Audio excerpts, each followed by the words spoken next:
Ama. Ama. Ang padre de pamilya o ang haligi ng tahanan. 这个单字是个名词，它的意思是父亲。这个单字例句是 Ama ang turing nila sa kanya kahit hindi niya sila totoong anak.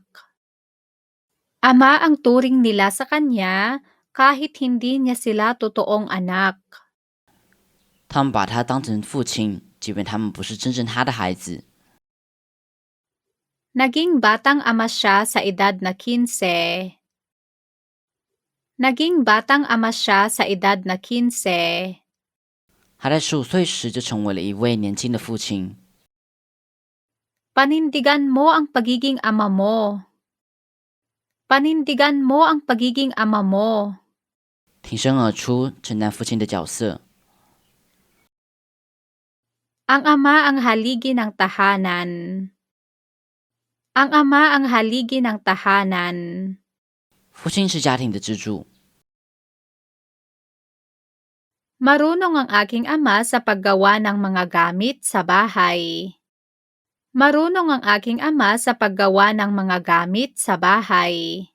我的父亲知道如何制作家庭用品。 Matulungin ang kanyang ama. Matulungin ang kanyang ama.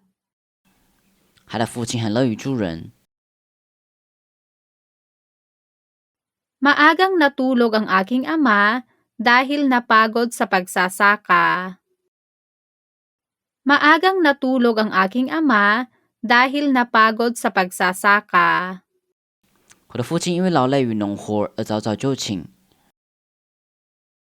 Masipag at matulungin ang aking ama.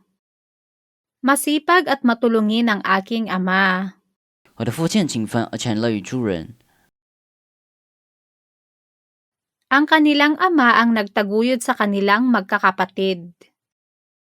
Ang kanilang ama ang nagtaguyod sa kanilang magkakapatid. 他们的爸爸是抚养和支持他们的人。 Magsasaka ang aking ama. Magsasaka ang aking ama. 我的父亲是一位农夫。